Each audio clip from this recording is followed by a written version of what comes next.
जय हिंद। नमस्कार दोस्तों, आपका स्वागत है सर्विस क्लासेस केजीजी में। जैसा कि आप देख रहे हैं बीपीएससी शिक्षक भर्ती 2023 120 क्वेश्चंस वाला दमदार सेट 5 ऑप्शनल वाला, वो भी गजब डिस्कशन के साथ एडुटेरिया बीपीएससी बिहार प्राथमिक शिक्षक के लिए। ओके, आज हम लोग सेट नंबर 3 कर रहे हैं, 1 2 3। वैसे तो आपको पता है कि 4 ऑप्शन वाला कंप्लीट सेट आपको प्रोवाइड करा दिया गया है 15 का 15, लेकिन अब हम लोग क्या कर रहे हैं, 5 ऑप्शन वाला फिर से कर रहे हैं। तो इसमें रैपिड फायर एक्शन राउंड में होगा, क्योंकि ज्यादातर सवाल क्या है, हूबहू है, जैसे के तैसे छप चुके हैं। ओके, अगर आपको अब एग्जाम के आखिरी पल में क्या करना है, 2 सेट डेली मारना है। एक सेट आप प्लेटफॉर्म का मारिए और दूसरा आप एडुटेरिया का मारिए। हम इसीलिए आपके लिए लेकर उपस्थित है एडुटेरिया का सेट, क्योंकि इसके अलावा कोई मानक टेस्ट अवेलेबल नहीं है। और तीसरा, आप डॉक्टर रंजीत कुमार आईएएस का सेट मार सकते हैं 5 ऑप्शन वाला, वो भी मेरे चैनल पर अवेलेबल है, आप जाकर देख सकते हैं, मैंने उनका भी 20 टेस्ट करा रखा है। ओके, आज हम लोग स्टार्ट करते हैं। प्लेलिस्ट का जो लिंक है वो आपको डिस्क्रिप्शन में दिया हुआ है, और मैं वीडियो के लास्ट में आई बटन में भी लिंक प्रोवाइड कर दूंगा इनके सभी सेटों का। ओके, तो स्टार्ट करते हैं। समय बहुत कम है, इसलिए जोरदार डिस्कशन के साथ नहीं होगा, बहुत fast and rapid fire round में। आज सेट नंबर कितना होगा, तो 3 होगा, और उसके बाद सेट नंबर 3 के बाद कल हम लोग सेट नंबर 4। हम लोग फटाफट कर रहे हैं सेट नंबर, और आपको पता है कि सारे सेट करा दिए जाएंगे एग्जाम से पहले। और आप एक बार अगर देख के जाइएगा तो एग्जाम में आपको यहाँ से क्या होगा, जरूर फायदा पहुंचेगा। ओके साथियों, हड़प्पा सभ्यता के जूते हुए खेत के साक्ष्य कहां से मिले हैं, मैंने आपको डिटेल से कराया। हड़प्पा सभ्यता कैसी सभ्यता है, क्रांतियुगीन सभ्यता है। हड़प्पा सभ्यता की अवधि कितनी है, 1700 से लेकर 2500 से लेकर 1700 ईस्वी पूर्व तक है। और हड़प्पा सभ्यता में कालीबंगा से क्या मिला है, जूते हुए खेत के साक्ष्य मिले हैं। लोथल क्या था, हड़प्पा का बंदरगाह शहर लोथल था। ओके, और कालीबंगा से क्या मिला, अलंकृत ईंट भी मिले हैं, चूड़ियां भी मिली है, और लकड़ी की नालियां भी मिली है साथियों। अशोक द्वारा कलिंग का युद्ध किस वर्ष लड़ा गया, तो 261 ईस्वी पूर्व में लड़ा गया। किस लिए लड़ा गया था, तो हाथी प्राप्ति के लिए लड़ा गया था, मैंने आपको करा रखा है। ओके, और अशोक अपने शासन के क्या है 90 वर्ष में लड़ा था, और इसकी वर्णन जो है 13वां शिलालेख में है। ये सब आपको बुक में इतना डिस्कशन नहीं है, इससे कहीं ज्यादा डिस्कशन आपको हम दे रहे हैं और देते रहेंगे साथियों। ओके, मौर्य काल में चारागाह के अध्यक्ष को क्या कहते थे, मोस्ट इंपोर्टेंट है, ये क्वेश्चन नया है, इसको मार्क कीजिए और अपने कॉपी में इसको नोट कर लीजिए। ठीक है, तो मौर्य काल में चारागाह अध्यक्ष को कहा जाता था बीबीता अध्यक्ष। मौर्य काल में चारागाह के अध्यक्ष को क्या कहा जाता था, बीबीता अध्यक्ष। मौर्य काल में कुल 26 प्रकार के अध्यक्षों का चर्चा है। मौर्य कालीन इतिहास, जिसमें क्या अर्थशास्त्र है, जिसको चाणक्य ने लिखा था, उसमें 26 प्रकार का है, जिसमें बीबीता अध्यक्ष। गुप्त काल में पूरा पुगु पुगु किसे कहते, गुप्त काल में पुगु किसे कहते थे, तो गुप्त काल में न्यायालय को पुगु कहते थे। This is also important question, गुप्त काल में पुगु किसे कहते थे। इनमें से कौन सी रचना हर्षवर्धन से संबंधित नहीं है। आपको पता है कि हर्षवर्धन एक कवि भी था, और साथ ही साथ हर्षवर्धन क्या था, एक राजा भी था, और अंतिम हिंदू सम्राट कहा जाता है हर्षवर्धन को। हर्षवर्धन को पुलकेशिन द्वितीय ने नर्मदा नदी के तट पर हराया था, जो कि रवि कीर्ति के अभिलेख से जिसका वर्णन मिलता है। हर्षवर्धन मात्र 19 साल की अवस्था में या 16 साल की अवस्था में पुष्पभूति वंश का क्या बना था, शासक बना था, और उसने अपनी राजधानी कन्नौज बनाई थी। हर्षवर्धन ने लिखा था, नागानंद लिखा था, रत्नावली लिखा था, प्रियदर्शिका लिखा था। काव्य दर्शन हर्षवर्धन ने नहीं लिखा था, जबकि काव्य दर्शन की रचना किसने की थी, अलंकार शंकराचार्य दांडी ने। अलंकार शंकराचार्य दांडी ने 16वीं से 6वीं शताब्दी में की थी। बाकी सभी का हर्षवर्धन ने क्या था। मंदसौर और अभिलेख का संबंध किस शासक से, तो मंदसौर अभिलेख जो है ये कहाँ अवस्थित है, तो मंदसौर अभिलेख आपका कहाँ अवस्थित है, तो आपका गुजरात में अवस्थित है, और इसका वर्णन जो है यशोवर्मन से संबंधित है। मन सैनिक उपलब्धियों का वर्णन है किसका, यशोवर्मन का। खारवेल से संबंधित कौन है, हाथी गुफा अभिलेख है। रुद्रादमन से संबंधित अभिलेख आप लोग जानते हैं, ये कौन सा है, तो ये आपका जूनागढ़ अभिलेख है, जो कि संस्कृत का सबसे बड़ा अभिलेख है। और स्कंद गुप्त से जानते हैं आप, स्कंद और रुद्रादमन वाला जो अभिलेख है, ये कहाँ, गिरनार पर्वत पर मिला है। ओके, झील का निर्माण कराते हुए। मोहम्मद गोरी को भारत में पहली बार किसने पराजित किया, तो मोहम्मद गोरी को भारत में भीम द्वितीय ने पराजित किया। आपको पता है मोहम्मद गोरी को भीम द्वितीय ने कब, 1178 ईस्वी में पराजित किया था। ओके, और भीम द्वितीय उस समय किस वंश का, तो सोलंकी वंश का शासक था। और कहाँ का शासक था साथियों, तो ये गुजरात का शासक था। ठीक ना, तो ये सब क्वेश्चन आपको हम करा रहे हैं। और मोहम्मद गोरी ने भारत पे बहुत बार आक्रमण किया, लेकिन जब लास्ट में ये आक्रमण किया तो क्या किया, भारत के सिंध के क्षेत्र को विजय प्राप्त करके कुतुबुद्दीन ऐबक को शासन करने के लिए छोड़ गया। ओके, मोहम्मद गोरी को पहले तराइन का प्रथम युद्ध 1191 से मोहम्मद पृथ्वीराज चौहान ने हराया था, और द्वितीय युद्ध में तो इनका जो ससुर था जयचंद, उनके गद्दारी की वजह से क्या हुए थे, हार गए थे। तो आपको एग्जाम में भी आता भी है कि भारत का सबसे बड़ा गद्दार कौन है? तो जयचंद। अगर भारत में मुस्लिम सभ्यता संस्कृति फल फूल रही है तो इसके पीछे सबसे बड़ा योगदान किसका है? जयचंद महोदय का है। दिल्ली सल्तनत में विद्रोहियों के प्रति दुर्बल नीति किस शासक ने अपनाई थी? तो विद्रोहियों के प्रति दुर्बल नीति मतलब विद्रोहियों को ज्यादा कुछ नहीं कहता था, मस्ती में रहता था, ऐसा था जलालुद्दीन फिरोज खिलजी। जलालुद्दीन फिरोज खिलजी जो है ये क्या था? खिलजी वंश का संस्थापक था। ओके, और इसी के बाद इसका भतीजा या दामाद अलाउद्दीन खिलजी शासक बनता है। ठीक है, जलालुद्दीन खिलजी, खिलजी वंश जो है 1290 से लेकर 1320 ईस्वी तक रहा था, मात्र 30 साल तक। इसलिए कहा जाएगा दिल्ली सल्तनत पर सबसे अधिक कम समय तक शासन करने वाला वंश कौन था? खिलजी वंश था। ठीक है, दिल्ली सल्तनत के किस सुल्तान ने सैनिकों को नगद वेतन, आपको पता है नगद वेतन, घोड़ा हुलिया और दाग प्रथा, ये सब किसने शुरू किया था? बाजार नियंत्रण प्रणाली सब शुरू किया था अलाउद्दीन खिलजी। और अलाउद्दीन खिलजी 1296 से लेकर 1316 ईस्वी तक का रहा, दिल्ली सल्तनत का शासक रहा। अलाई दरवाजा का निर्माण किसने करवाया? अलाउद्दीन खिलजी ने। ओके, और पद्मावत मूवी जो है वो किस पर निर्भर है? अलाउद्दीन खिलजी पर। फिरोज तुगलक को क्या कहा जाता है? दिल्ली सल्तनत का अकबर कहा जाता है। बलबल ने क्या किया था? लौ एवं रक्त की नीति। और दिल्ली सल्तनत का वास्तविक संस्थापक किसे कहा जाता है? इल्तुतमिश को कहा जाता है। रैपिड फायर राउंड में कर रहे हैं लेकिन बुक से ज्यादा डिस्कशन के साथ कर रहे हैं, इसलिए हमने लिखा भी है थंबनेल में, इससे ज्यादा डिस्कशन कहीं और नहीं। और जो भी व्यक्ति देख रहे हैं वो क्या कर रहे हैं? एग्जाम के लिए अपने आप को तैयार कर रहे हैं और उनका एग्जाम में ये सब प्रश्न आएगा तो गोली की रफ्तार से आंसर निकलेगा, कोई रुक नहीं सकता। अद्वैतवाद मत के संप्रदाय कौन थे? अद्वैतवाद के संप्रदाय थे कौन? शंकराचार्य। अद्वैतवाद के कौन थे? शंकराचार्य थे। ओके, ये द्वैतवाद के कौन थे? रामानुजाचार्य थे। ओके साथियों, इन्होंने ब्रह्म जीव को पूजा की, क्या किया? अब बता, निम्नलिखित में से किस मुगल बादशाह ने न्याय की पद्धति, न्याय की जंजीर, तो बताया आपको आगरा के किला के बाहर एक बड़ा सा जंजीर लगाया था जिसको खींचने पे सीधे जहांगीर के शयन कक्ष में लगा हुआ घंटा बजता था और जिससे जहांगीर क्या होता था? रात के 2 बजे भी जगकर न्याय करता था। इसलिए कहते हैं ना जहांगीर कैसा था? न्याय प्रिय था। अकबर ने 12 उपनिषदों का फारसी में अनुवाद किया था, किसने? कहता दारा। अब देखिए आगे क्या है, और जहांगीर का शासनकाल कब से स्टार्ट होता है? 1605 से स्टार्ट होता है। ठीक है साथियों, और जहांगीर ने ही गुरु अर्जुन देव को क्या करवाया था? फांसी दिया था। निम्न में से किसने दारा सिकोह को लघु अकबर कहा था? दारा सिकोह को लघु अकबर कहा था लेनपुल ने, क्योंकि दारा सिकोह जो था ये बहुत ही उदार था और 12 उपनिषदों का क्या किया था इसने? फारसी में अनुवाद किया था। ओके, और दारा सिकोह जो है किसका पुत्र था साथियों? तो शाहजहां का पुत्र था। और शाहजहां अपने बाद दारा सिकोह को ही राजा बनाना चाहता था, लेकिन औरंगजेब ने क्या किया? दारा सिकोह की निर्मम हत्या की और उसके सबको पूरे दिल्ली में घुमाया था। अगर मैं अभी फास्ट नहीं रहता तो ये सब बहुत डिटेल्स कराता, आप कभी भूलते ही नहीं। दारा सिकोह को क्या कहा जाता है? दूसरा अकबर कहा जाता है या लघु अकबर कहा जाता है, लेन पुल ने ऐसा कहा था। ओके, कहता ओके साथियों, एनी प्रॉब्लम? No problem. कहता है किस सिख गुरु ने सिखों को एक सैनिक संप्रदाय, आपको पता है कि गुरु अर्जुन देव को क्या हुआ? तो जहांगीर के द्वारा फांसी दे दिया गया, किससे? तो खुसरो जो है वो क्या किया था? तो विद्रोह कर दिया था जहांगीर के खिलाफ और उसका सपोर्ट कर दिया कौन? गुरु अर्जुन देव। इससे क्या हुआ? जहांगीर को गुस्सा आया, उसने असेसमेंट करवा दिया किसका?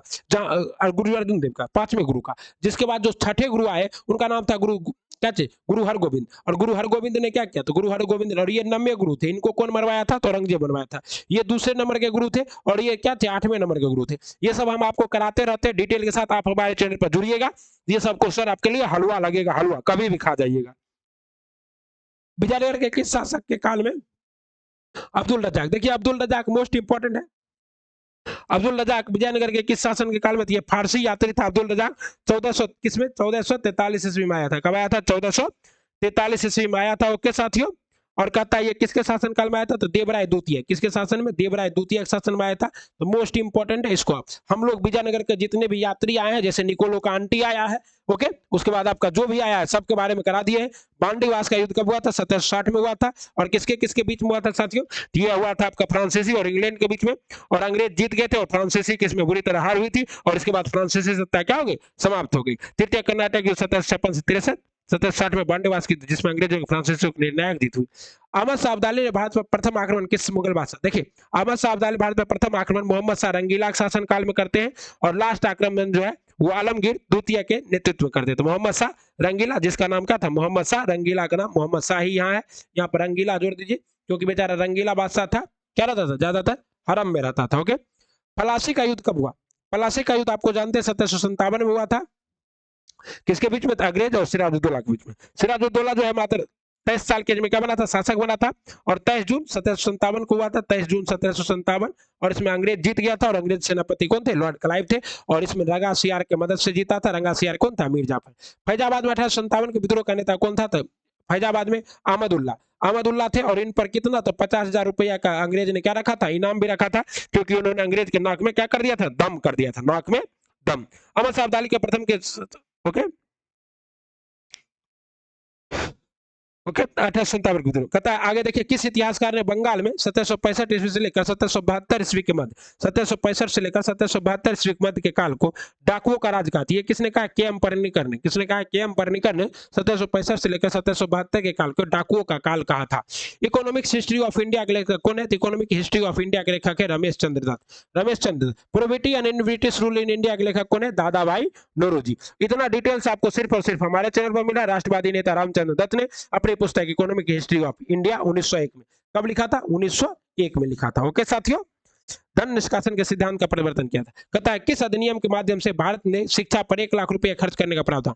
ये आया था आपका चार्टर अधिनियम 1813 के तहत, और बोला था कि हम 1 लाख खर्च करेंगे, लेकिन 1 लाख किस पे करेंगे? पाश्चात्य शिक्षा पे करेंगे या भारतीय संस्कृति की शिक्षा पे? इसमें विवाद था, जो कि 1833 के चार्टर एक्ट में क्या हुआ? क्लियर हुआ। ओके साथियों, और 1813 में कंपनी का व्यापारिक अधिकार समाप्त कर दिया। सिर्फ चीन के साथ व्यापार और चाय का व्यापार का एकाधिकार बना रहा कंपनी के पास, जो कि पूरी तरह से कब छिन गया? 1833 के अधिनियम में छिन गया। आत्मीय सभा का गठन किसने किया था? आत्मीय सभा का गठन 1815 में राजा राम मोहन राय ने किया था।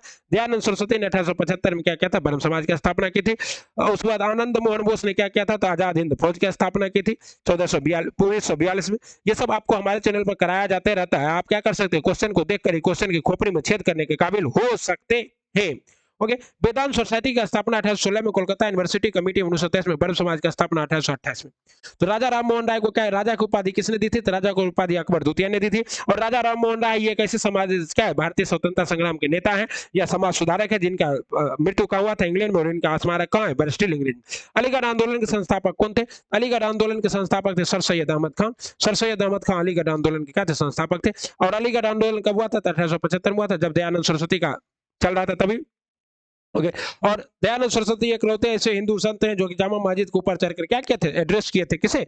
मुस्लिमों को। ओके ना साथियों, पागलपंथी विद्रोह किसके नेतृत्व हुआ था? पागलपंथी विद्रोह करम शाह और उसका बेटा जो है करम शाह के नेतृत्व हुआ था। और पागलपंथी विद्रोह कब हुआ था? ये मोस्ट इंपोर्टेंट। तो पागलपंथी विद्रोह हुआ था 1813 से लेकर 1813 टू 1831 के काल हुआ था। ठीक है, अब देखिए, अगर आप 4 घंटा 5 घंटा सिर्फ वीडियो देख रहे हैं तो वो भी दिक्कत है, इसलिए आप क्या कीजिए, 1 से 2 घंटा वीडियो देखिए और बाकी 100 अध्याय कीजिए, ज्यादा से ज्यादा रिविजन कीजिए। ओके, तो कहता है पागलपंथी विद्रोह किसके नेतृत्व हुआ था? करम शाह के नेतृत्व हुआ था। कब हुआ था? 1831 से लेकर कब तक हुआ था साथियों? 1813 से लेकर 31 तक हुआ था, और ये कहाँ हुआ था? तो पंजाब में हुआ था। ठीक है ना साथियों, याद रखिएगा पागलपंथी विद्रोह। कहता है 1881 का प्रथम कारखाना अधिनियम। 1881 में आपको पता है कि प्रथम कारखाना अधिनियम लॉर्ड मियो के शासनकाल में आया था। ओके, और लॉर्ड मियो जो है बहुत ही अच्छा उदार दिल का क्या था? नेता था। और लॉर्ड मियो था ना 1881 में, तो लॉर्ड रिपन था। Lord Ripon. वैसे तो लॉर्ड मियो की हत्या किसने कर दी थी? अफगान ने कर दी थी। कहां कर दी थी? तो अंडमान निकोबार द्वीप समूह में कर दी थी साथियों। 1881 में पारित किया गया। इसके माध्यम से 7 वर्ष से कम उम्र के बच्चों को काम करने पर प्रतिबंध लगाया गया। ओके, गांधी जी ने दक्षिण अफ्रीका के प्रवास के दौरान कौन सी रचना निकाली? Indian opinion. इंडियन ओपिनियन कितने भाषा में चलता था? 4 भाषा में चलता था, हिंदी, अंग्रेजी, उर्दू और गुजराती में। ओके साथियों, हिंद स्वराज गांधी जी की पुस्तक है। माई अर्ली लाइफ नवजीवन भी गांधी जी की पत्रिका है। ओके साथियों, ये सभी गांधी जी की पत्रिका है, लेकिन दक्षिण अफ्रीका में गांधी जी ने इंडियन ओपिनियन निकाला था। ओके, खत्म। अगला सवाल है, किस गवर्नर जनरल द्वारा, किस गवर्नर जनरल द्वारा, सवाल थोड़ा गायब हो गया है, किस गवर्नर जनरल द्वारा सर्वप्रथम क्या हुआ था? राज्य हड़प नीति लाई गई थी। राज्य हड़प की नीति सहायक संधि लाया गया था। सहायक संधि किसके द्वारा लाया गया था? Lord Wellesley. सहायक संधि। और सहायक संधि के द्वारा सबसे पहले लॉर्ड वेलेजली ने किसके साथ किया था? तो ये हैदराबाद के साथ किया था। ओके, सर्वप्रथम प्रेस पर सेंसरशिप लागू करने के लिए लॉर्ड वेलेजली ने 1799 में, लॉर्ड वेलेजली ने प्रेस पर सेंसरशिप लाने के लिए 1799 में प्रेस सेंसरशिप एक्ट भी लाया था। ओके साथियों, कहता मुजफ्फरपुर बम कम, देखिए इस पर तो डिटेल वीडियो हमारे चैनल पर है। 1908 में खुदीराम बोस और प्रफुल्ल चाकी ने किंग्सफोर्ड को मारने की कोशिश की, जो कि मुजफ्फरपुर का क्या था? तो न्यायाधीश था। निम्न में से किसने दिल्ली में स्वदेशी आंदोलन का नेतृत्व किया था? तो दिल्ली में स्वदेशी आंदोलन का नेतृत्व किसने किया था? हकीम अमजद खान ने। कौन किया था दिल्ली में? किसने किया था? सैयद हैदर रजा ने। कौन किया था? सैयद हैदर रजा ने किया था। सॉरी साथियों, ये इंपॉर्टेंट क्वेश्चन है, हमसे गलती हो गया। स्वदेशी आंदोलन के प्रसार बंगाल के प्रारंभ होकर पूरे देश में फैल गया था। इस क्रम में दिल्ली में स्वदेशी आंदोलन का नेतृत्व सैयद हैदर रजा ने किया था। ओके, अगला देखिए, किस उदारवादी नेता को द ग्रैंड ओल्ड मैन के नाम से जाना जाता है? द ग्रैंड ओल्ड मैन के नाम से जाना जाता है दादा भाई नौरोजी को। ओके साथियों, निम्नलिखित में से कौन सी घटना सबसे बाद में घटित? असहयोग आंदोलन कब हुआ? 1920 में। खेरा आंदोलन कब हुआ? 1918 में। ओके, स्वराज पार्टी का स्थापना 1923 में। और चंपारण सत्याग्रह 1917 में। सबसे बाद में कौन से आंदोलन घटित हुआ? स्वराज पार्टी की स्थापना। जलियांवाला बाग हत्याकांड के विरोध में निम्न में से किसने अपनी सर की उपाधि? तो सर की उपाधि किसने? डॉक्टर रविंद्रनाथ टैगोर ने हटा दिया था। बोला था अब समय आ गया है जब इन झूठी उपाधियों का बोझ मैं अपने सर से उतार दूं, मैं अपना सर का उपाधि त्यागता हूं। जहां भारतीयों की निर्मम हत्या की जाती है उस सरकार का मैं कोई भी उपाधि नहीं रख सकता। महात्मा गांधी द्वारा चलाया गया प्रथम जन आंदोलन कौन था? महात्मा गांधी द्वारा प्रथम चलाया गया जन आंदोलन जो है वो तो पहला नंबर तो चंपारण सत्याग्रह भी था, और लेकिन सबसे बड़ा आंदोलन कौन था? तो ये था आपका असहयोग आंदोलन। तो प्रथम जन आंदोलन कौन था? असहयोग आंदोलन था। मोस्ट इंपॉर्टेंट है। बहुत बार देखिए, बहुत बार क्या होता है, गांधी जो है पहला आंदोलन कब था? तो 1917 में चलाया गया चंपारण, और ये 1920 में स्टार्ट हुआ था, 1 अगस्त 1920 को। निम्न में से किसके सुझाव पर भारतीयों को साइमन कमीशन से बाहर किया गया था? तो साइमन कमीशन को किसके सुझाव पर बाहर किया गया था? लॉर्ड इरविन के सुझाव पर। क्योंकि इस समय जो है वायसराय कौन था? लॉर्ड इरविन था। कौन था? Lord Irwin. 1926 से लेकर 1931 तक वायसराय कौन रहता? 1926 से 1931 तक वायसराय कौन रहता? Lord Irwin. और इसी समय 1928 में क्या आया था? साइमन कमीशन आया था, जिससे भारतीयों को बाहर रखा गया था। ओके, साइमन कमीशन वर्ष 1928 में भारत आया था।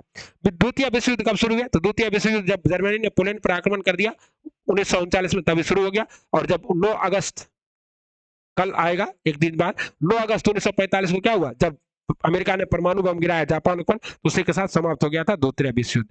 इतना डिटेल, इतना प्यार से, nobody can discuss for you, understand. The next question is Lord Ripon. Lord Ripon ने क्या लाया था साथियों? तो लॉर्ड रिपन ने क्या लाया था साथियों? लॉर्ड रिपन ने लाया था द्वैत शासन नहीं, लिनन थिगो। कहता है निम्न में से कौन सा सही सुमेलित नहीं है? तो लॉर्ड रिपन जो है कॉमनवेल्थ अवार्ड यही सभी लिनन थिगो, अगस्परा डलहौजी व्यापक फॉर द्वैत शासन, ये सभी सुमेलित है।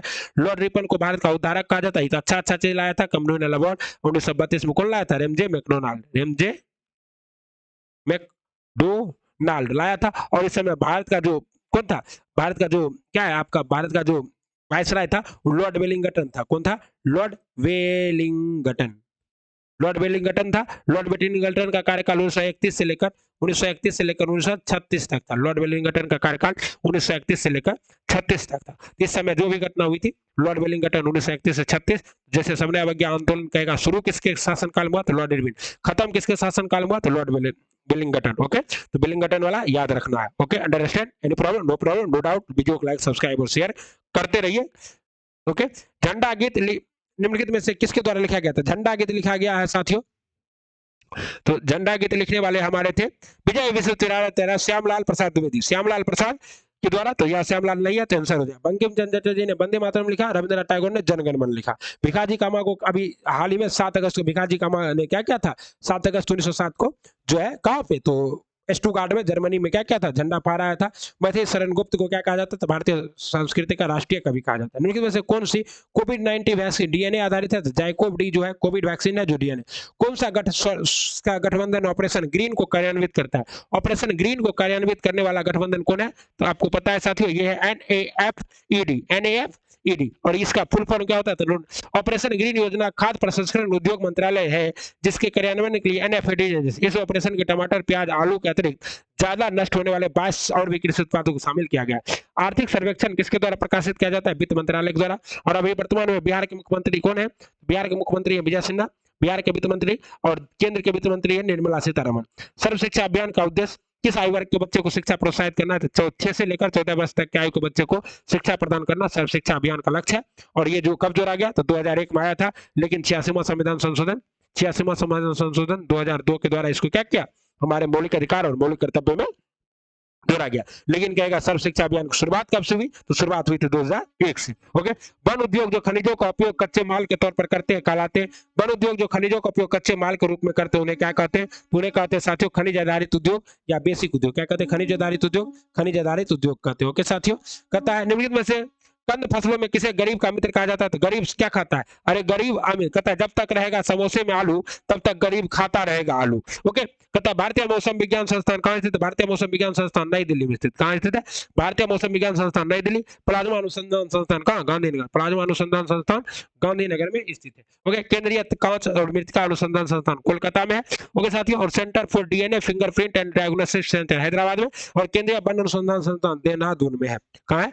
देहरादून के उपायु में। Okay, understand. 44 सवाल fast and rapid fire round में, औठा दबा के रखना, वीडियो को लाइक सब्सक्राइब। कहता है दक्षिण एशियाई क्षेत्रीय सहयोग संगठन सार्क। सार्क में कुल कितने देश आते हैं साथियों? 8 देश आते हैं। मालदीव, भारत, पाकिस्तान, श्रीलंका, भूटान, बांग्लादेश, म्यांमार। ओके, कहता है स्थापना कब हुआ? तो सार्क का स्थापना कब किया गया साथियों? 1985 में सार्क का स्थापना। सार्क का मुख्यालय कहाँ? काठमांडू में है। और इसमें कौन कौन देश है? तो भारत, पाकिस्तान, बांग्लादेश, नेपाल, भूटान, श्रीलंका, मालदीव और अफगानिस्तान शामिल है। सबसे लास्ट में अफगानिस्तान को शामिल किया गया। इसका मुख्यालय कहाँ? काठमांडू में, और 2 वर्ष से इसकी कोई मीटिंग नहीं हुई। इनमें से कौन सा सही सुमेलित नहीं है? मैकमोहन रेखा भारत और चीन सही सुमेलित है। मेनर हिम रेखा रूस और फिनलैंड, मेनर हिम रेखा रूस और फिनलैंड सही सुमेलित है। हिंडनबर्ग रेखा जर्मनी और पोलैंड के बीच है। मैग्नीटॉट रेखा फ्रांस और स्पेन, तो नहीं, ये सही सुमेलित नहीं है, क्योंकि मैग्नीटॉट रेखा जर्मनी और फ्रांस के बीच में। किसके बीच में? जर्मनी फ्रांस सही है। यहाँ पर हमको क्या करना होगा? जर्मनी करना होगा। जर्मनी और फ्रांस के बीच में क्या है? ये क्या है? मोस्ट इंपोर्टेंट है, अंतरराष्ट्रीय रेखा है, यहाँ से प्रश्न आएंगी। एक बार देखिए, मैकमोहन रेखा भारत चीन, मैग्नीट क्या है? उसके बाद आपका दूसरा क्या है? मैग्नीटॉट रेखा जो कि जर्मनी और फ्रांस के बीच में। ओके साथियों, हिंडनबर्ग रेखा किसके बीच में? हिंडनबर्ग रेखा आपका जर्मनी और पोलैंड के बीच में। मेनर हिम रेखा रूस और फिनलैंड के बीच में। ओके, इंदिरा गांधी परमाणु अनुसंधान केंद्र कहाँ स्थित है? इंदिरा गांधी परमाणु अनुसंधान केंद्र जो है ये कहाँ पर स्थित है साथियों? ये तमिलनाडु में अवस्थित है, और इसका नाम है कलपक्कम। कहाँ स्थित है? तमिलनाडु में अवस्थित है। ओके साथियों, तो इसका जवाब क्या होगा? ई होगा। इंदिरा गांधी परमाणु अनुसंधान केंद्र तमिलनाडु में स्थित है। ओके, 1971 में इसकी स्थापना कब की गई थी? 1971 में की गई थी। ओके ओके साथियों, और इस केंद्र में स्थित फर्स्ट वीडर टेस्ट रिएक्टर विश्व के अपनी तरह का पहला रिएक्टर है जो प्लूटोनियम यूरेनियम मिश्रित कार्बाइड ईंधन का इस्तेमाल करता है। इसका नाम है तमिलनाडु का कलपक्कम है। अंडमान और निकोबार द्वीप समूह के कितने द्वीपों का नाम परमवीर चक्र विजेताओं के नाम पर रखा गया? परमवीर चक्र आप जानते हैं युद्ध काल में दिया जाने वाला सर्वोच्च चक्र है, और ये 21 जो है द्वीपों के नाम पर, इन परमवीर चक्रों के नाम पर 23 जनवरी 2023 को नेताजी सुभाष चंद्र बोस की जयंती पर पराक्रम दिवस के अवसर पर प्रधानमंत्री नरेंद्र मोदी द्वारा भारत के सबसे बड़े सैन्य अलंकार परमवीर चक्र प्राप्त 21 विजेताओं के नाम पर अंडमान और निकोबार द्वीप समूह के 21 अज्ञात द्वीपों का नामकरण किया गया। दुनिया की पहली तरल हाइड्रोजन संचालित नौका का नाम क्या है? मतलब हाइड्रोजन संचालित नौका जो चलेगा उसका नाम है MF हाइड्रा। क्या नाम है? MF hydra. This is very important question.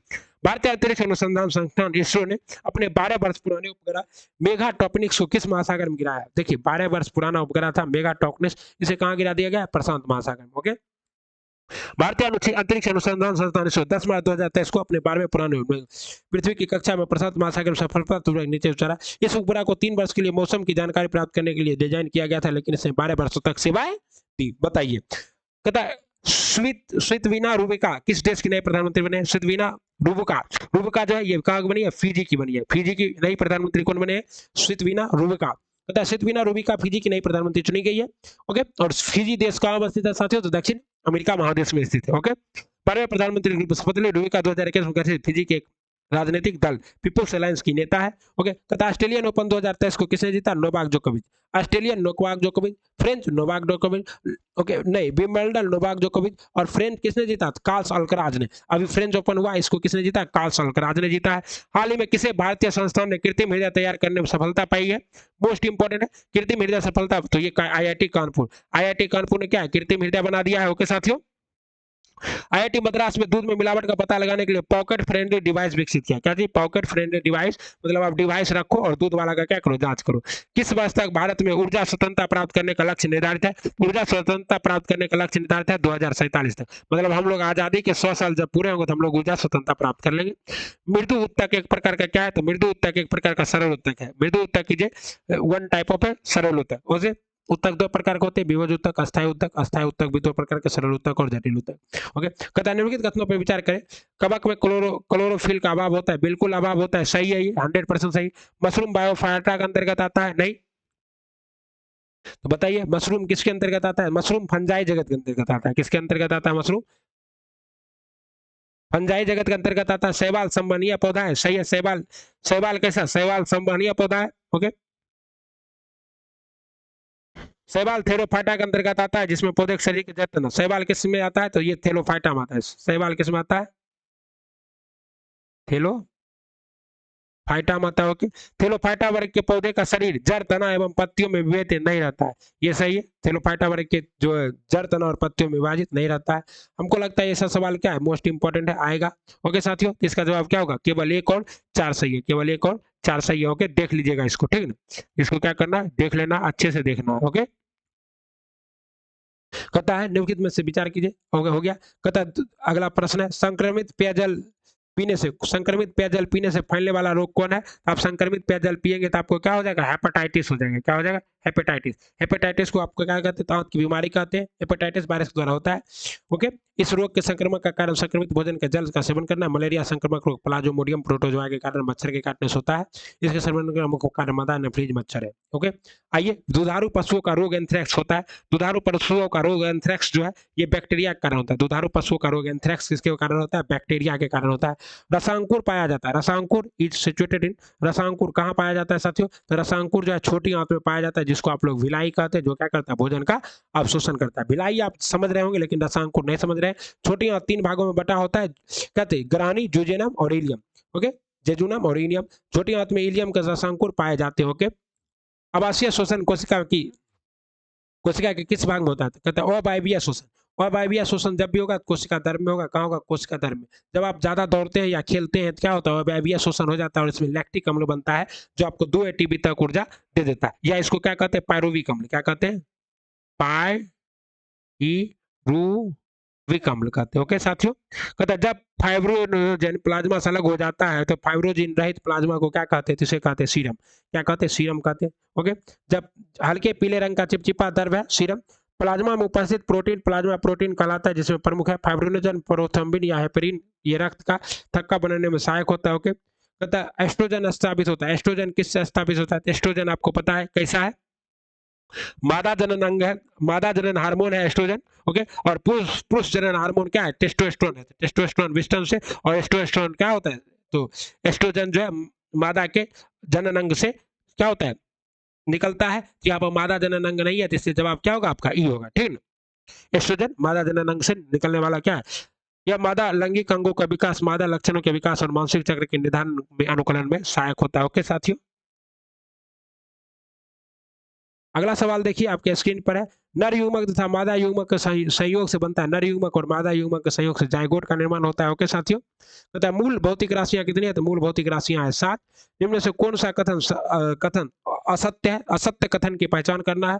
दूरी में केवल परिणाम होता है, सही बात है। विस्थापन अदिश राशि है, गलत बात है। विस्थापन क्या है? सदिश राशि। विस्थापन की दर को त्वरण कहते हैं, सही बात है। समय एक सदिश राशि है, समय क्या है? एक अदिश राशि है। ओके, इसका जवाब क्या हो जाएगा आपका? एक से अधिक। समय कैसी राशि है? तो अदिश राशि है। ओके, तो दो को सत्य है और दो को असत्य है, ठीक है ना साथियों। कोई समस्या हो तो बताइएगा, लाइक कमेंट लाइक शेयर और सब्सक्राइब कर दीजिएगा चैनल को। कहता यदि किसी वस्तु पर बल लगाने से उसमें कोई त्वरण उत्पन्न नहीं हो रहा, अगर आप भी बल लगा रहे हैं और कोई भी त्वरण उत्पन्न नहीं है, तो इसे क्या कहते हैं? संतुलित बल। जितना बल आप लगा रहे हैं उस वस्तु के पास उतना बल पहले से अवेलेबल है, इसलिए वस्तु में कोई परिवर्तन नहीं हुआ। परिवर्तन हो जाता है तो उसे क्या कहता है? संतुलित बल। कहता है यदि कोई वस्तु किसी दर में डूबी जाती है तो निम्न में से कौन सा कथन सत्य होगा? तैरने का सिद्धांत 19 ने दिया। भार का उत्पन्न, वस्तु का भार उत्प्लावक बल से अधिक है, वस्तु का भार उत्प्लावक बल से कम है। इसी वस्तु का भार क्या है? उत्प्लावक बल से, वस्तु का भार उत्प्लावक बल से क्या अधिक है, इसलिए क्या है? वस्तु तैर रही है। ओके साथियों, और ये सिद्धांत किसने दिया था? आर्किमिडीज ने दिया था। किसने दिया था? आर्किमिडीज के सिद्धांत के अनुसार यदि वस्तु का भार उत्प्लावक बल से अधिक है, तो वस्तु का भार उत्प्लावक बल से अधिक है तो वस्तु दर में डूब जाएगी। ओके साथियों, यदि वस्तु का भार उत्प्लावक बल के बराबर होगी तो वस्तु दर में क्या करेगा? तैरेगा। उत्प्लावक बल से, वस्तु का भार उत्प्लावक बल से अधिक होगा तो वस्तु कौन सा कथन सत्य होगा? डूब जाती है। डूब जाती है इसलिए क्या है? अधिक होगा। हमको लगा तैरेगी तो हम तैरेगी वाला बाल दिए। यदि वस्तु का भार उत्प्लावक बल से कम है तो वस्तु द्रव की ऊपरी सतह पर तैरेगा। ओके, मोस्ट इंपॉर्टेंट है साथियों। कहता है पूर्ण आंतरिक परावर्तन की घटना तब संभव होती है जब प्रकाश क्या हो? जब प्रकाश विरल माध्यम से सघन माध्यम से, सॉरी, विरल माध्यम में जाए। जब प्रकाश सघन माध्यम से विरल माध्यम में जाता है तो पूर्ण आंतरिक परावर्तन की घटना होती है। इसी की वजह से आपको क्या होता है? तो सघन से विरल में जाए। इसी की वजह से आप लोग क्या देखते हैं? मृग मरीचिकाएं देखते हैं, रेगिस्तान में पानी देखते हैं। ओके, पता है, श्वेत प्रकाश जब एक प्रिज्म से होकर गुजरती है तो 7 रंगों में विभक्त है। सबसे कम विचलित कौन होगा? सबसे कम विचलित होगा लाल। सर्वाधिक विचलन कौन होगा? बैंगनी। सबसे अधिक तरंग दैर्घ्य किसका होता है? लाल का। जिसका तरंग दैर्घ्य ज्यादा होगा उसका विचलन क्या होगा? कम होगा। ओके साथियों, विचलन तरंग दैर्घ्य का क्या है? अपोजिट है। विभ की ओर होता है सबसे। चालक की लंबाई बढ़ने पर प्रतिरोध पर क्या प्रभाव पड़ेगा? चालक की लंबाई बढ़ाएंगे तो प्रतिरोध बढ़ेगा, क्योंकि आपको पता है कि आर समानुपाती क्या होता है? आर समानुपाती एल होता है। ये किसने दिया था? ओम का नियम है, V बराबर आई आर, V बराबर आई आर। ओके साथियों, ये भी याद रखना है। ओके, अगला सवाल देखिए, कहता है बॉयल तथा चार्ल्स के नियम में सम्मिलित रूप से क्या कहते हैं?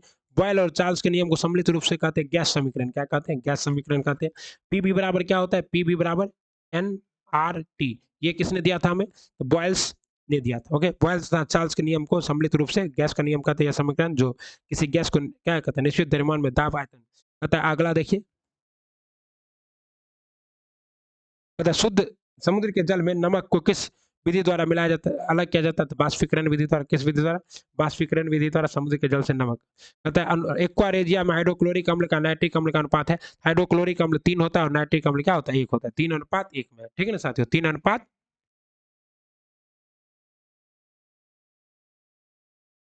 अच्छा, ये उल्टा है, 1:3 में होगा। हाइड्रोक्लोरिक अम्ल और नाइट्रिक अम्ल 3 होता है, उल्टा है। नाइट्रिक अम्ल कितना होता है? 3 होता है। हाइड्रोक्लोरिक अम्ल 1 होता है। एक्वा रेजिया सोना चांदी को साफ करने में यूज किया जाता है। विद्युत का सुचालक अधातु है। अधातु क्या है? ग्रेफाइट है विद्युत का सुचालक। एक दर्व अधातु है ब्रोमीन। क्या है? एक दर्व अधातु है। पिच ब्लेंड निम्न में से किस धातु का अक्स है? तो पिच ब्लेंड जो है इनोनियम का अक्स है। रेडियो सक्रियता की खोज किसने की थी? रेडियो सक्रियता की खोज हेनरी बेक्रेल ने की थी। ओके, और ये फ्रांसीसी व्यक्ति थे। मैडम क्यूरी ने रेडियो सक्रियता का शब्द का प्रयोग सर्वप्रथम किया था।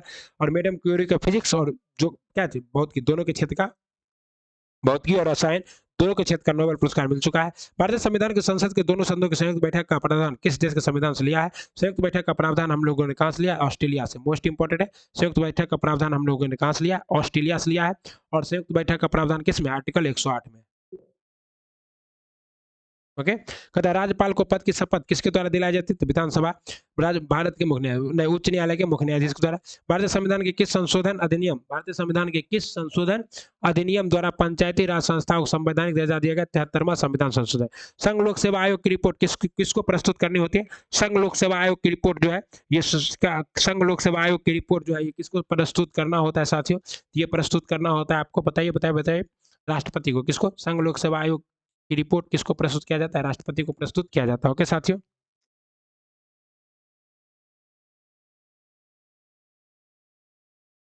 अगला देखिए, तेरी मोहब्बत मेरी जवानी क्या रंग लाएगी ये जिंदगी। निम्न में से किस अधिनियम द्वारा भारत में प्रांतों को स्वायत्ता प्रदान की गई? तो भारत के प्रांतों को स्वायत्ता प्रदान की गई भारत शासन अधिनियम 1919 के द्वारा।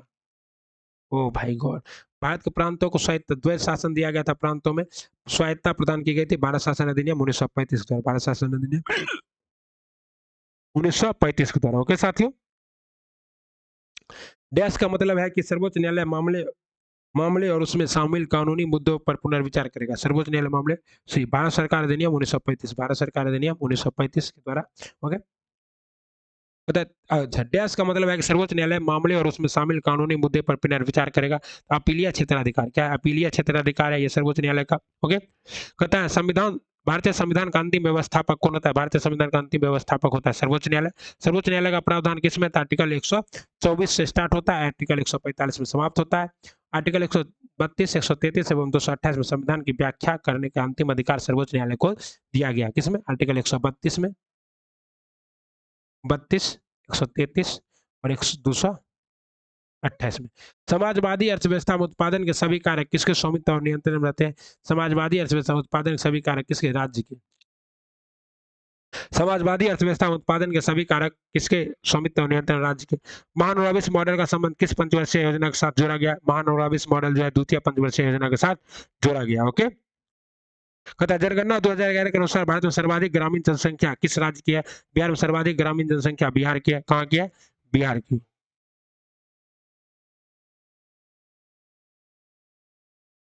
सर्वाधिक ग्रामीण जनसंख्या बिहार में नहीं है, सर्वाधिक ग्रामीण जनसंख्या कहाँ है? हिमाचल प्रदेश में। ओके, कहता है बिहार बजट 2023-24 के अनुसार बिहार का विकास दर कितना रहने का अनुमान है। बिहार बजट 2023-24 के अनुसार बिहार का विकास दर कितना 15.24% रहने का अनुमान है। कितना 15.24%। ओके, प्रति हेक्टेयर उत्पादन की दृष्टि से सबसे अधिक चावल का उत्पादन कौन करता है। पंजाब करता है प्रति हेक्टेयर उत्पादन की दर से सबसे अधिक, जबकि उत्पादन में प्रथम स्थान किसका है, पश्चिम बंगाल को होता है।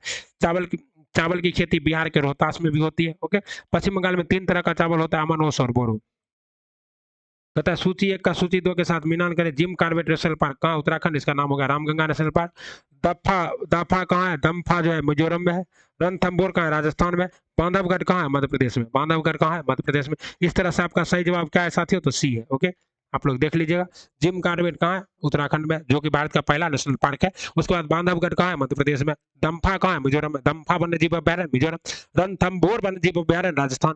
भारत के सर्वाधिक वर्षा निम्नलिखित में से किस क्षेत्र में होता है। भारत के सर्वाधिक वर्षा है जो है ये पश्चिमी घाट तथा हिमालय क्षेत्र तथा मेघालय में। पश्चिमी घाट, हिमालय क्षेत्र तथा मेघालय में सर्वाधिक वर्षा होती है साथियों। सबसे ज्यादा वर्षा मासिंडा में होता है। रिंग ऑफ फायर कहाँ, तो प्रशांत महासागर में भूकंप और ज्वालामुखी से प्रभावित क्षेत्र को क्या कहते हैं, रिंग ऑफ फायर कहते हैं साथियों। भूमध्य रेखा कितने देशों से होकर गुजरती है। भूमध्य रेखा 13 देशों से होकर गुजरती है। अब इन 13 देशों का नाम आप लोगों को क्या करना है, कमेंट बॉक्स में चिपका देना है। इन 13 देशों का नाम क्या होगा साथियों। आप इसमें इक्वाडोर है, कोलंबिया है, ब्राजील है, गेबोन है, कांगो गणराज्य है, युगांडा है, केनिया है, सोमालिया है, मालदीव है, इंडोनेशिया है, किरिबाती है, साओ टोमो और प्रिंसेस शामिल है। कुल 13 देश है।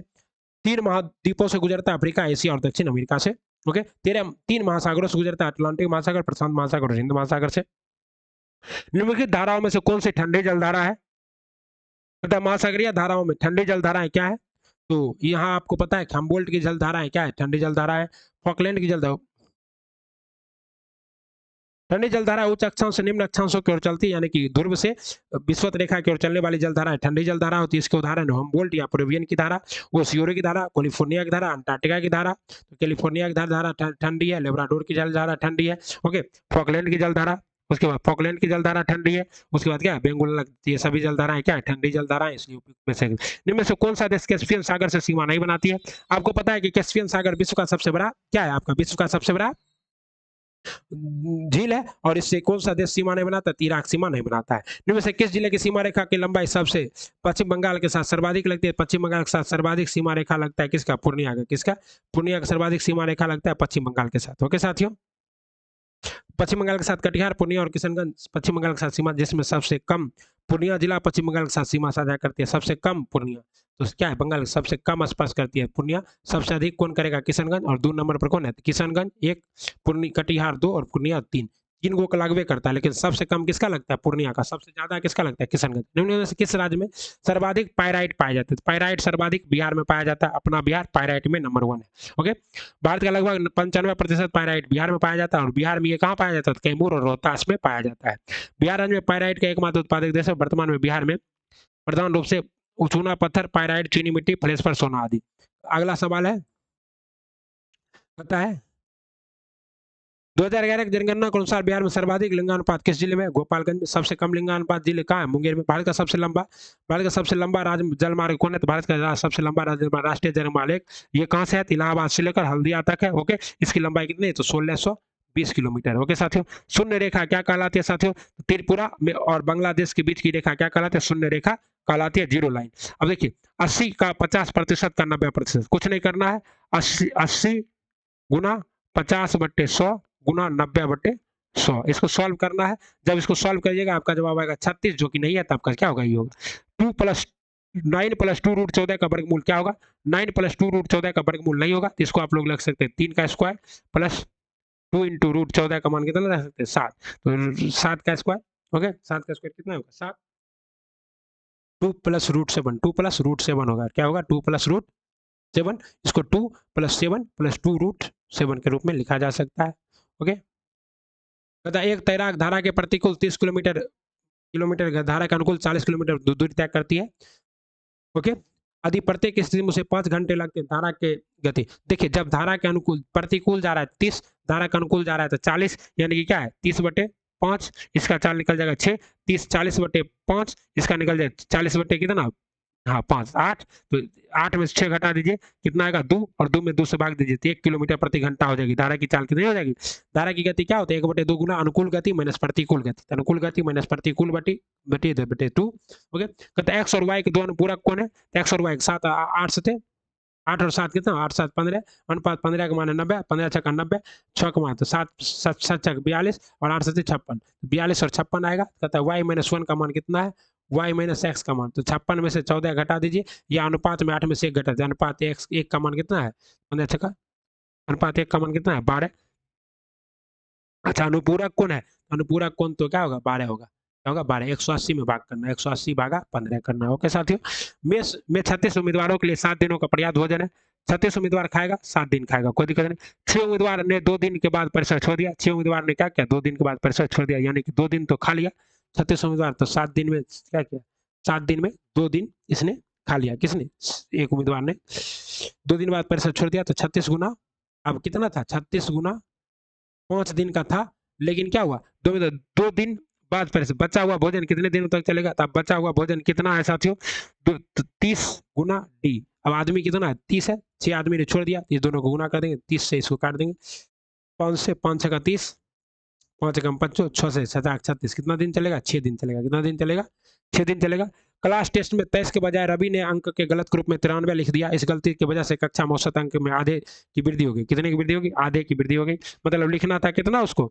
63 लिखना था, लिख दिया कितना? 93 लिख दिया। कितने की वृद्धि हो गई? आधे की वृद्धि हो गई साथियों। ओके, एक्स एक्स इंटू ए प्लस 63 हम माइनस 93 कर देना है। ओके, तो ए प्लस क्या हो जाएगा? ए प्लस 1/2, यानी कि एक्स मान कितना आएगा? 60 आएगा। कितना आएगा? 60 आएगा। ओके साथियों, 80 लीटर के मिश्रण में सिरप और पानी का अनुपात 5:3 है। यदि किसी पानी मिलाया जाता है कि मिश्रण में सिरप का अनुपात, कोई दिक्कत नहीं। 80 लीटर का मिश्रण है, 5:3 में, यानी कि क्या है? 10 × 50, 10 × 30 है। ओके, कोई दिक्कत नहीं, क्योंकि 80 में भाग देंगे 5 × 8 से क्या आएगा? 10 आएगा।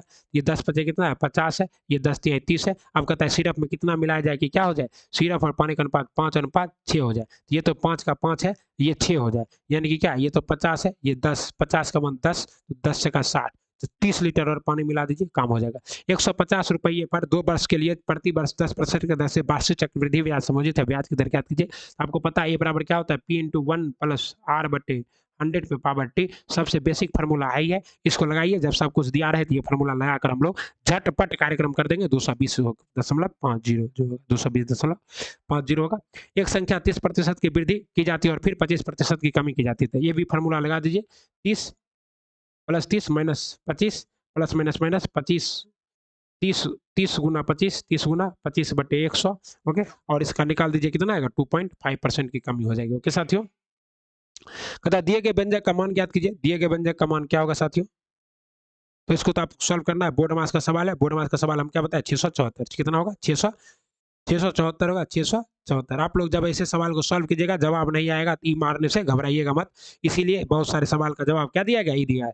2 बहनों की वर्तमान आयु का अनुपात 5:4 है। यदि 4 वर्ष उनकी आयु का अनुपात, देखिए 4 वर्ष बाद इसका भी 5 कितना बढ़ गया? 5 बाद 6 7 8 9 10 11 6 बढ़ गया, और इसका कितना बढ़ेगा? 5 बढ़ा।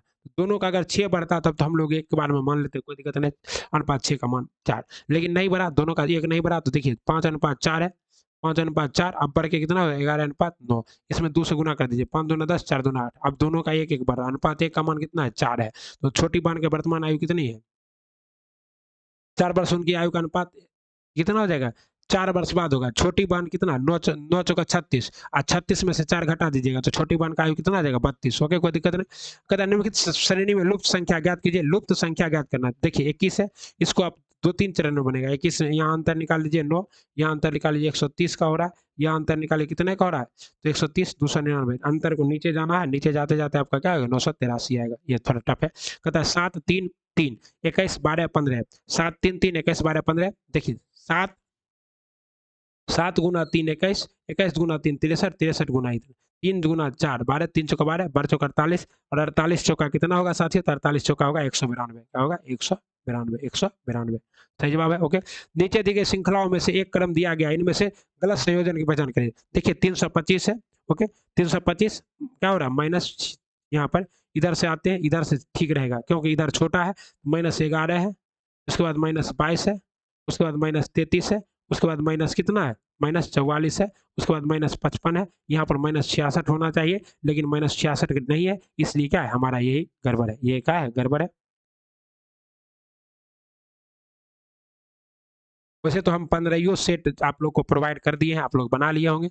ओके, कहता है जिस कूट भाषा में GIF टू गिफ्ट को 68 लिखा जाता है। देखिए इधर नंबर है, इधर लेटर है, तो इसको भी आप लोग नंबर, तो G का 7 होता है, I का क्या होता है 9, F का 6, T का 20, ये सबको जोड़िए, देखिए 68 आता है क्या? तो इस सबको जोड़ने से 68 बिल्कुल भी नहीं आता है। तब हमको क्या करना है, सबको जोड़ के और सब में कितने से गुना करना है, 4 से। सबको जोड़े 42 आया, 42 में 4 से गुना किया इतना आया। अब इसको जोड़ना नहीं, GOD गॉड, गॉड का मतलब क्या होता है G7 प्लस 15 प्लस 4, जोड़िए 15 4 19, 7 कितना होगा, 15 4 19 7 26, 26 गुना 3 कर देंगे 78, कितना जवाब आएगा 78 आएगा। 4 समूह दिए गए हैं जिनमें से 3 किसी प्रकार से समान है और एक भिन्न है, उस भिन्न अक्षर समूह का चयन कीजिए। देखिए वी, इस सब का हमको क्या लिखना है, प्लेस वैल्यू लिखना है पहले वी, वी से -6 किए, -6 -6 -6 -6, सब जगह -6 -6 -6 हो रहा है, सब में -6 -6 -6 हो रहा है, लेकिन क्या है -6 किए पहले, उसके बाद इसका विपरीत कर दिए, फिर क्या किए, फिर -8 कर दिए, फिर क्या किया -8, लेकिन एक जगह क्या है, पहले बी नंबर में, बी नंबर विपरीत है ICG। एक निश्चित कोड भाषा में क्लोराइड को जम्पलर लिखा जाता है, सी को जे, सी को जे कैसे लिखा जा सकता है, तो सी को देखिए CLI 2UE, ई कैसा है, तो ये 3 में बटा हुआ है, बीच वाला एल का क्या है, एल का एल से एक बार दिया, एम आया, इसको आई ऐसे कर दिया, ऐसे किया तो यहाँ क्या आ गया जे आ गया, और यहाँ क्या आ गया डी आ गया, फिर यू का एक बार दिया तो भी कर दिया, और ऐसे कर दिया, तो क्या है आपका ई का क्या आ जाएगा, एफ आ जाएगा +1, और इसका क्या आ जाएगा आर आ जाएगा। इसी तरह आपको यहाँ करना है क्या है डी यू, तो यू से एक बढ़ाएंगे तो क्या होगा, वो पी आ जाएगा।